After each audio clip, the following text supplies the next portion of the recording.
Assalamualaikum dan selamat sejahtera. Pada video ini, saya bersama ahli kumpulan saya yang lain akan membentangkan tajuk kajian khusus kami iaitu Falsafah Politik menurut pandangan Imam Al-Ghazali. Bagi pengenalan untuk tajuk kajian kami ini, saya telah bahagikan kepada 3 bahagian iaitu yang pertama, definisi politik menurut pandangan Barat, yang kedua, definisi politik menurut pandangan Islam dan Imam Al-Ghazali, dan yang ketiga, biodata Imam Al-Ghazali. Bagi definisi politik menurut pandangan Barat, iaitu politik adalah berasal daripada bahasa Yunani, iaitu polis yang bermaksud bandar-bandar. Terdapat banyak perspektif yang didapati dalam politik moden ini adalah berasal dari intelektual Yunani, iaitu ahli-ahli fikir Yunani. Dan antara pemikir-pemikir ahli Yunani yang terkenal iaitu Aristotle dan juga Plato. Aristotle dan Yunani berpendapat bahawa manusia itu adalah haiwan politik dan semua jenis hubungan manusia dalam kalangan masyarakat bersifat politikal. K. Ramanathan juga menyatakan bahawa perkembangan kehidupan tamadun awal manusia seperti di tebing-tebing sungai Euphrates dan Tigris memerlukan mereka membuat penyusunan kehidupan secara lebih bersistem dan bekerjasama antara individu. Kegiatan politik wujud sebaik sahaja satu komuniti itu bertamadun, kerana manusia perlu membuat keputusan yang melibatkan tindakan bersama mereka. Oleh itu, politik juga disebut sebagai the art of possible, iaitu seni yang menandakan segala-galanya dapat dijayakan. Di dalam International Encyclopedia of Social Science, politik dimaksudkan sebagai suatu kegiatan mengagihkan bahan-bahan yang terhad. Strom dan Schmidman pula mentakrifkan politik sebagai suatu kaedah di mana keputusan-keputusan dibuat tentang bagaimana dan bila kerajaan akan atau tidak akan bertindak. Kamus Oxford pula mentakrifkan politik sebagai ilmu dan seni kerajaan. Ilmu yang berkait dengan bentuk, organisasi dan pentadbiran negara atau sebahagian darinya dengan peraturan perhubungannya dengan negara-negara yang lain. Sekarang, saya akan masuk kepada definisi politik menurut Islam dan Imam Al-Ghazali. Secara lughah, iaitu politik berasal daripada perkataan siyasah ataupun sasa, ya susu, siasatan, yang bererti mengurus kepentingan seseorang.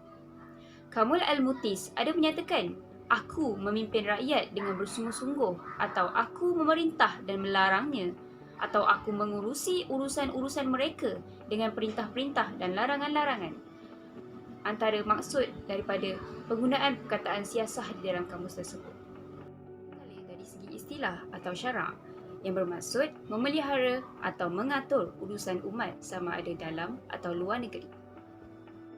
Istilah ini juga diambil dari hadis Rasulullah SAW yang mengandungi perkataan siasah yang menunjukkan maksud pengurusan urusan umat. Menurut Imam Al-Ghazali, dari segi istilah ini, tidak hairanlah jika ada ulama yang berpendapat bahawa politik dan agama itu adalah seperti dua saudara kembar. Agama itu adalah asasnya sedangkan pemerintah sebagai pengawalnya. Apa yang tidak ada asasnya nescaya boleh membawa keruntuhan dan apa yang tidak ada pengawalnya akan menjadi hilang. Lafaz daripada buku Al-Iqtisad fi Al-I'tiqad daripada Imam Al-Ghazali.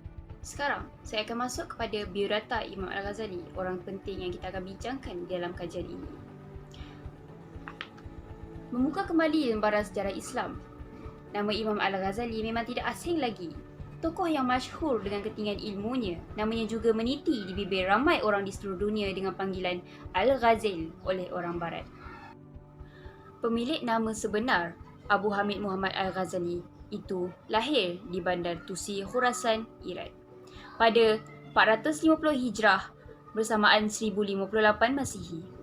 Bapanya merupakan seorang pemintal bulu kambing iaitu Al-Ghazal. Walaupun kehidupan mereka diselubungi kemiskinan, didikan keluarga membuatkan Imam Al-Ghazali suka mempelajari ilmu agama dan mendampingi para sufi.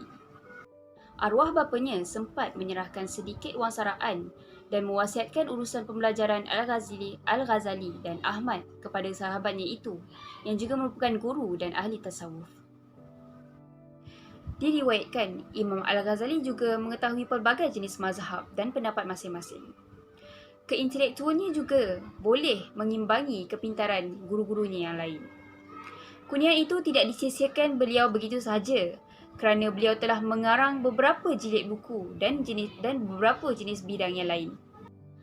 Dalam melaksanakan kerja khusus falsafah dan isu semasa ini yang bertajuk Falsafah Politik menurut Imam Al-Ghazali, terdapat 3 objektif utama yang ingin dicapai oleh kami, iaitu yang pertama, untuk mengkaji lebih lanjut mengenai erti sebenar politik dan kepentingannya terhadap manusia. Seterusnya, dengan kajian ini juga kami ingin mencari ciri-ciri politik menurut Imam Al-Ghazali yang diterapkan oleh masyarakat pada zaman moden ini. Dan objektif yang terakhir daripada kajian ini adalah kami ingin mengetahui adakah prinsip-prinsip politik menurut Imam Al-Ghazali ini memberi impak yang positif terhadap sesebuah negara. Untuk menghuraikan dengan lebih lanjut mengenai falsafah politik menurut Imam Al-Ghazali, kita akan terus masuk kepada fakta dan perbincangan. Agama dan politik. Politik dan undang-undang yang dihuraikan oleh Imam Al-Ghazali di dalam bukunya adalah berbeza dengan sesetengah perundangan dan politik barat, iaitu pendapat beliau mencerminkan budaya yang berfungsi kepada corak moral tentang kefahaman mengenai tindakan dan sikap di dalam sesebuah masyarakat. Bukanlah dari perspektifnya ataupun pihak-pihak yang tertentu, tetapi beliau juga menjelaskan dengan cara mewakili keperluan manusia untuk menjadi apa yang mereka perlukan. Sementara ada juga di kalangan kita yang bersetuju dengan apa yang dikatakan oleh Sir J.R. Seeley, iaitu sejarah tanpa politik ibarat pohon yang tidak berbuah, manakala politik tanpa sejarah ibarat pohon yang tidak berakar. Dan walaupun pada hakikatnya fiqh Islam telah berkembang menjadi struktur yang kukuh di kalangan masyarakat, namun adanya perbezaan persepsi dan pendirian setiap insan. Oleh sebab itu, Imam Ghazali bukanlah seorang yang hidup di masyarakat yang bersifat homogen, kerana beliau tidak berdiri hanya pada satu pihak dan membenarkan sesetengah kebenaran sahaja. Beliau mengambil kira perbezaan dari wujud zaman antara zaman moden dan juga zaman pramoden. Seterusnya adalah pemikiran Al-Ghazali mengenai kekuasaan ataupun mulk, hubungan agama dan kekuasaan. Teori politik Al-Ghazali dalam kitabnya Nasihat Al-Mulk didasarkan atas suatu konsep dunia metafizik serta implikasi yang beretika. Berbeza dengan pemikir-pemikir Sunni yang lain di mana mereka menyandarkan teori-teori mereka pada kepercayaan tentang delegasi dan obligasi di mana kepatuhan kepada imam bersumber dari perintah syariah. Al-Ghazali mengembangkan pemikirannya sendiri dengan menyatakan bahawa kepatuhan kepada raja didasarkan atas kenyataan bahawa Tuhan memilih raja dan menganugerahinya dengan kekuatan dan cahaya ilahi ataupun far'i izzadi. Dengan landasan ini, Al-Ghazali juga menyatakan bahawa terdapat hubungan di antara agama dan juga politik, sebagaimana adanya paralelisme antara Nabi dan Raja dan antara wahyu dan far'i izzadi. Dalam pemikiran Al-Ghazali, beliau menyatakan bahawa agama dan politik, dunia dan akhirat mempunyai kaitan yang sangat erat yang tidak dapat dipisahkan. Beliau juga menyatakan bahawa agama adalah dasar dan kekuatan politik adalah penjaganya. Al-Ghazali mengartikan ulil amri ataupun mereka yang berada di dalam kekuasaan dianggap sebagai bayangan Tuhan di muka bumi. Dalam kitab Nasihat Al-Mulk, Al-Ghazali berpendapat bahawa kata Al-Mulk yang digunakan bukan hanya untuk imamah ataupun khilafah. Bagi mereka, adanya khilafah bukan hanya tuntutan yang didasarkan atas wahyu sebagaimana dikemukakan oleh fuqaha, tetapi atas pertimbangan rasional dan erti pemikiran falsafah. Profesion politik. Pemikir Al-Ghazali memiliki pemikiran khas tersendiri berbanding Al-Farabi dan juga Al-Mawardi, di mana Al-Ghazali menekankan soal profesi kerja. Menurut Al-Ghazali, untuk memenuhi keperluan hidup manusia, pembagian kerja adalah diperlukan di antara anggota masyarakat dan sejumlah industri atau profesi yang dibahagikan kepada 4 profesi kerja, iaitu pertanian, pembangunan, pemintalan dan juga politik, untuk menegakkan sesebuah negara supaya berada dalam keadaan yang stabil. Daripada 4 profesi tersebut, politik merupakan profesi yang paling penting dan yang paling mulia kerana politik memiliki tingkat kesempurnaan yang lebih tinggi berbanding pertanian, pembangunan dan pemintalan. Politik dan undang-undang semula jadi. Teori tentang pimpinan negara. Menurut Al-Ghazali, Tujuan manusia dalam bermasyarakat dan memiliki negara bukanlah untuk memenuhi keperluan material dan duniawi semata-mata. Bagi Al-Ghazali, dunia adalah ibarat ladang untuk pengumpulan bekalan bagi kehidupan di akhirat. Ia juga sebagai tempat untuk mencari redha Allah. Al-Ghazali menyatakan bahawa kewajipan mengangkat seorang kepala negara bukanlah berdasarkan nisbah, tetapi berdasarkan keharusan agama. Jadi, menurut Al-Ghazali, pembentukan negara adalah wajib syar'i. Dasarnya adalah ijma' umat dan kategori wajibnya adalah fardu kifayah. Menurut Al-Ghazali, ijma' umat terdapat di dalam sejarah umat Islam di mana terjadinya ijma' para sahabat mengangkat seorang khalifah yang menggantikan Nabi Muhammad SAW segera setelah baginda wafat.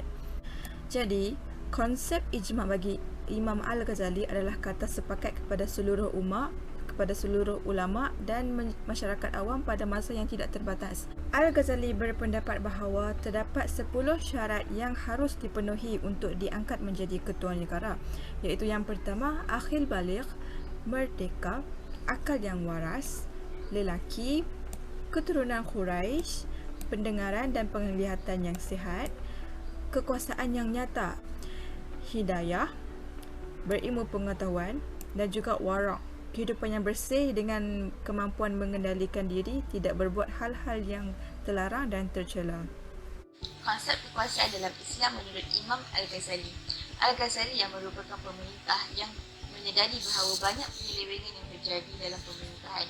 Beliau ingin memperbetulkan keadaan dan menyelamatkan negara dan juga agamanya.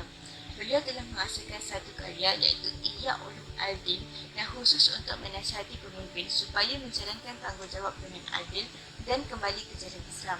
Menurut Imam Al-Ghazali, menilai betul dan salah merujuk teori, konversi sosial dan lain-lain adalah memalukan. Hal ini kerana mempertahankannya dengan mengorbankan semangat bererti menyalahkan tujuan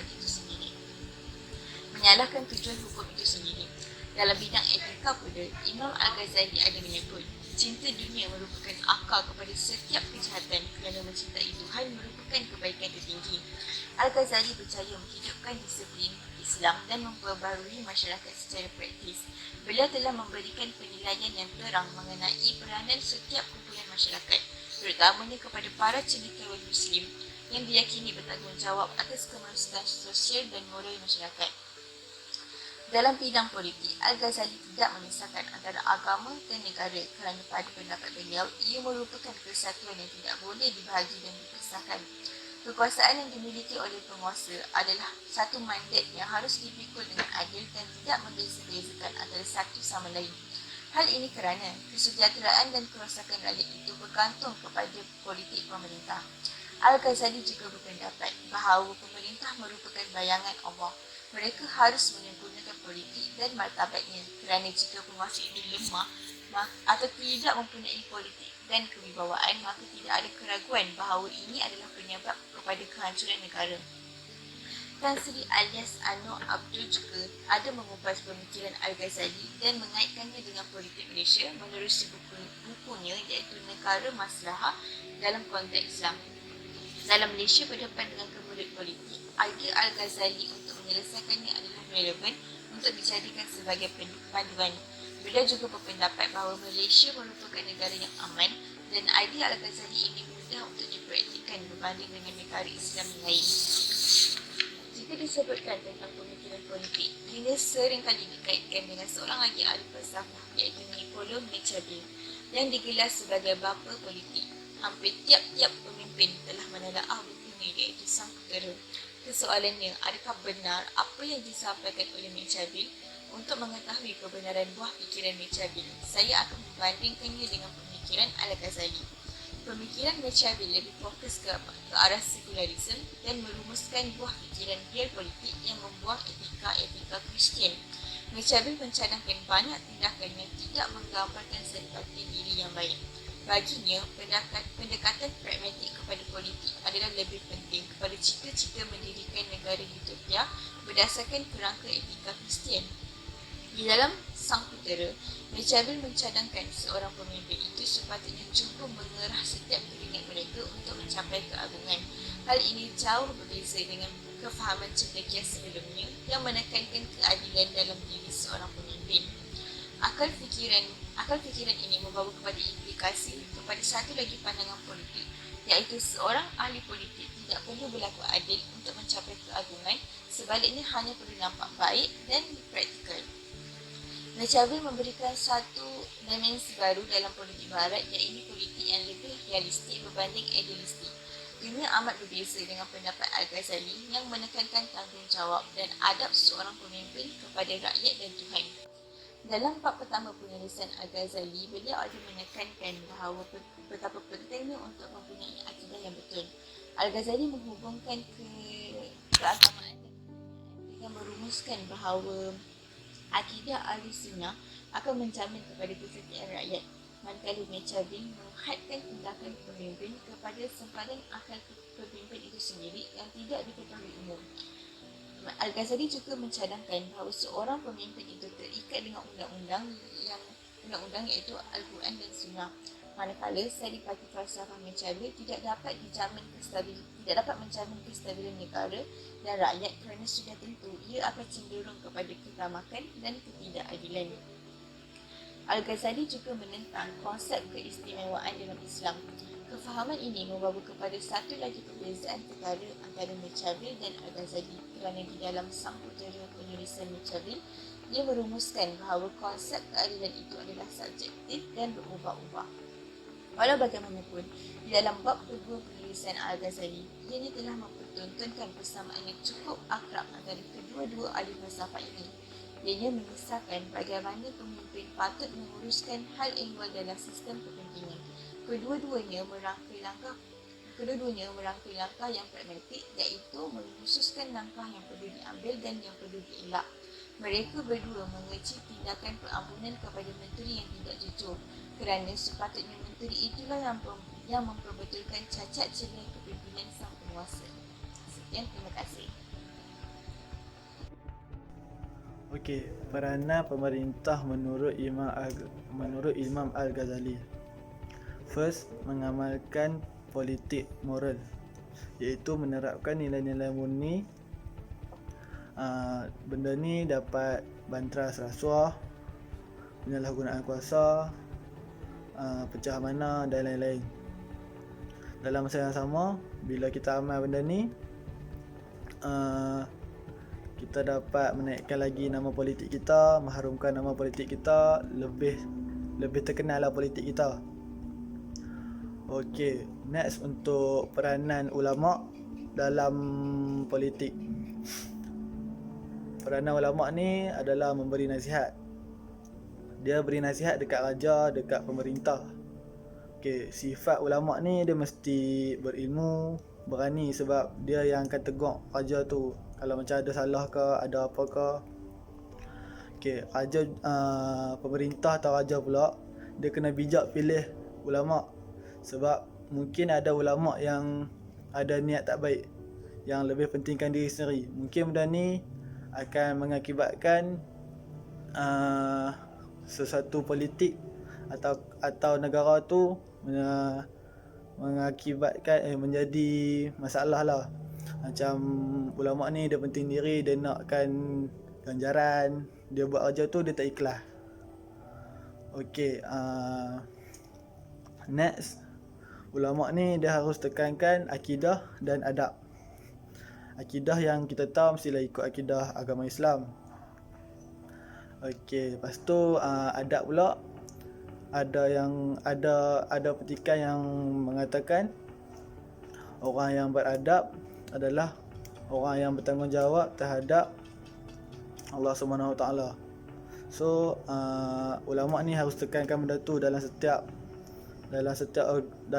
organisasi politik lah, supaya politik tu berlandaskan agama Islam dan tidak terjerumus kepada benda-benda lain.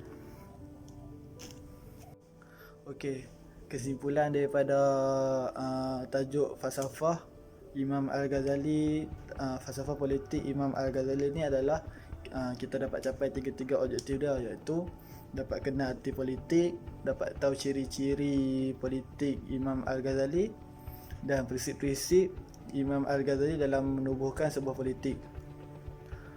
Okey, politik ni amat penting dalam membentuk sesebuah negara yang aman makmur.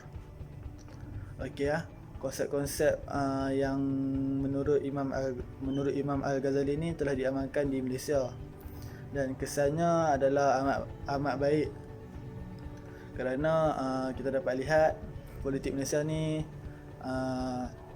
berjalan dengan lancar, tak ada apa-apa masalah lah. Okey, lepas tu benda ni juga dapat mengukuhkan lagi politik negara kita. Okey, itu saja. Terima kasih.